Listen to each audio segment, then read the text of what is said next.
Right now, let's go to the phone and bring in a colleague of yours from ESPN. Oh, Jay Dondi's back. Oh, no, not Jay. Yeah. You got the first initial right. It's Jackie MacMullan, formerly of Sports Illustrated, the Boston Globe, now doing a lot of work for ESPN. What a great birthday contributing in a number of surprise. ways, including covering the Tom Brady appeal of a couple of days ago in New York with Commissioner Goodell. Jackie, welcome to the show. I want blueberry pie, Woody. I want blueberry. Yeah. Well, the next time you take me to lunch and I leave my credit card, isn't it funny? Yeah, she took me to lunch and I was the one that lost my credit card. What's strange about this story? Jackie, let's talk Tom Brady first, if you don't mind. Because it's the day of the NBA draft. She's one of the greatest basketball writers in history. She's been put in the Basketball Hall of Fame, and you want to not talk about the NBA draft? The reason is Jackie's most recent article was about the Tom Brady appeal. So, Jackie, I'm driving this show. I want to talk about football first, if you don't mind. Tell us, if you will, how long do you think this is going to take before Commissioner Goodell rules on the appeal? Well, it's a good question. I do think we have to assume it's going to take longer, or it can't be done before the Greg Hardy one's done, right? We're still waiting on that one. Yeah, true. So I don't see how they can rule before they rule on Greg Hardy. That makes no sense. I had heard some wise guy say that they're going to announce this, the Friday afternoon before 4th of July. I just don't think it'll happen that quickly. Nothing happens that quickly in the NFL. And with all those hours of testimony and oaths and under oath and this one and that one and Ted Wells in there, wouldn't you love to have been a fly on the wall of all that? I think this thing's going to get, it's going to get extended a little bit. And then, of course, Brady doesn't like the result and he decides to take him to court, then heck, that could go all the way into 2016, You wrote, Jackie, in your piece in regard to how his reputation will be as a result of whatever may happen here. His legacy. And we talked about it a couple of days ago here that I don't think there will be any more tarnish than on a Boy Scout's belt buckle.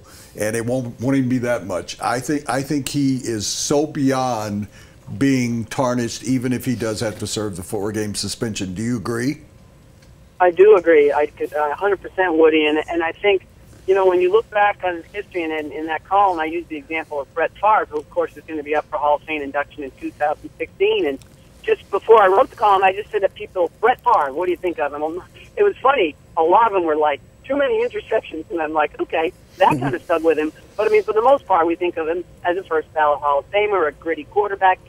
Very few people, if any, that I asked, remembered the whole scandal where he was, sending lewd text messages to a former New York Jet sideline employee.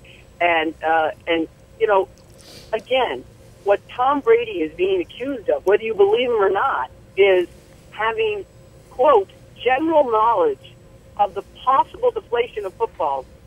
The general knowledge. But they're not even suggesting that he deflated the football himself. So how does that detract from being one of the greatest quarterbacks of this generation, if not the greatest quarterback of this generation?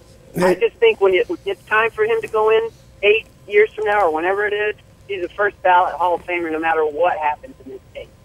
Hey, Jackie, it's Benjamin Hochman here. I want to ask you about the perception of a sports fan. I mean, I look at it like this. Fans hate the steroid baseball players because they could literally see a difference in the performance. McGuire hits 40-some-odd home runs, uses the steroids, now he's beating Roger Maris. But when in a situation like this, it's not a physical thing that's occurring on the field that we can say, Tom and his guys did that, and that's why that touchdown was scored. Do you think that's maybe what the difference in the perception of the fans? Well, I will say this about fans. Tom Brady has become a very, very polarizing figure, and I think the New England Patriots in general tend to be very polarizing, and there's a lot of people that hate the Patriots. And by the way, with some good reason, their reputation for being arrogant is warranted in very many cases, and Spygate is, of course, the best example of that. And so Tom Brady gets lumped in with Belichick and the Kraft family and the rest of them. And so there are some fans that no matter what happens, if it gets reduced to zero, even if Roger Goodell came out and said, we made a mistake, Tom Brady has done nothing wrong, there's a population of fans that are going to say, oh, there's Goodell, house man, back in bed with Kraft, no matter what Brady does in their mind, he's always going to be a cheat and a fraud. And then you have this whole other segment of the population, mostly New Englanders, that no matter what happens, if Goodell gets in, since Tom Brady admitted everything, they're going to say, oh, no, not our Tom. And they're never going to believe any of it. And that's just the way it is. And, again, whatever happens in this ruling, none of those people are going to change their mind. Jackie, you think a final question on that was shift to basketball. The New England Patriots defending Super Bowl champions, I don't think that team's as good as it was then. I mean, they've dumped cornerbacks. There are a bunch of questions. I mean, they're going through players that used to play for them that have left. I mean, are the Patriots, in your mind, the favorites to win the Super Bowl again? Absolutely not, Woody, especially because of what's happened to, the decimation of the secondary. And once Darrelle Revis decided to leave, and I think the Patriots knew all along that was a real possibility. Once he defected, then it made no sense in their mind to re-sign Browning, and then they started letting Arrington go. And so what that tells me is they're going to play a completely different style of defense. In the past, when they won the Super Bowl last year, very little pressure on the quarterback because they had one of the best secondaries in football. With that not being the case now, with a bunch of relying on a bunch of young players, I do think they're going to play a different style. I think they will be rushing the quarterback, and their strength will be more up front instead of in that secondary. And just on paper right now, looking at it, there's just no way they can be as effective defensively as they were a year ago. No way. All right, Jackie, I'm going to make Woody very happy here. We're going to talk some basketball now. Jackie, rumors are the Boston Celtics will do what they need to do to move up to number 2 or number 3 in tonight's draft to try and grab Okafor. What are you hearing as far as the Celtics' plans go? I think the Celtics would love to move up. I just don't think they have the firepower to do it. The Celtics would love to land Kevin Love as a free agent. I just don't think they have the firepower to do it. I think they have a lot of good ideas. I just don't know if they can implement any of them. It's similar to the Garnett and Ray Allen scenario, only in one way.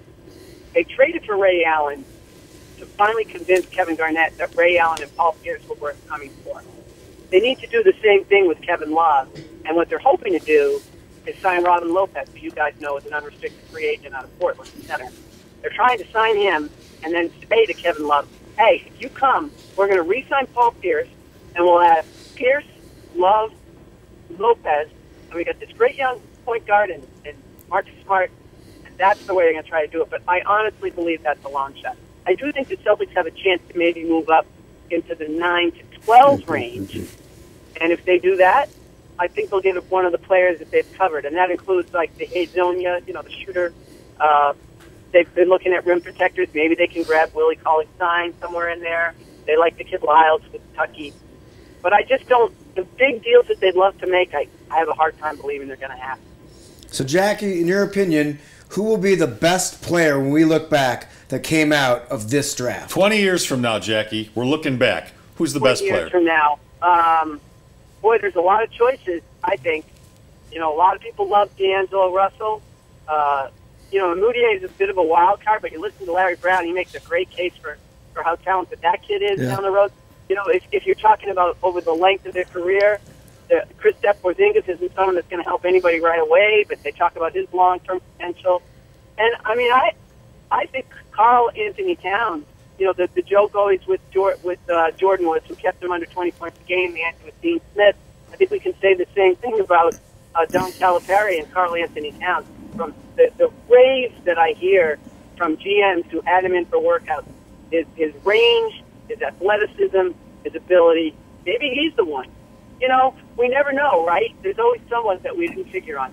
We figured Steph Curry was going to be what he was coming out of his draft. Jackie MacMullan has been an original member of Around the Horn, which has become a successful ESPN show daily. And Jackie, of all of the 13 years, what is your greatest memory of being on ESPN and Around the Horn? Around the Horn, wow. Woody, that's so hard to say. We've had a lot of really fun memories. I like it. You know what? I like it when we used to, this is a more general answer, but I love music, that, because I sing and I annoy you during the break.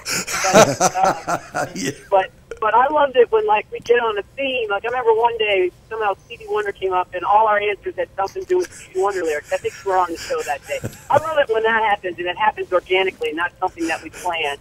And we start talking about a topic or whatever, and we get into theme. And, I was on the show today, and they were all doing impressions during the break because there was this great quote from a soccer player about dogs and lions. And, Tim was on today, so he was doing his Al Pacino version of it. And then Aaron Solomon was doing his Christopher Walken version of it. So I love it when stuff like that spontaneously happens. I guess that's a general answer, but that makes me smile. The final thing I would say for all the people, if you want to know inside information, her family is from Great Britain, and she does the greatest English madam kind of accent of all time. So would you say goodbye to us as if we were doing the show in Great Britain rather than in Denver, Colorado? Well, Woody, it's been lovely to ring you up, dear, but I must jump off for a spot of tea. Cheerio. Jackie MacMullan, the best basketball writer in a city that has produced great basketball writers, including one of our close friends, who's Bob, has been on this show before. But Jackie, thanks a lot. It's always great to talk to you. One of my favorite people in the whole world. Yeah, thanks a lot. Appreciate your time.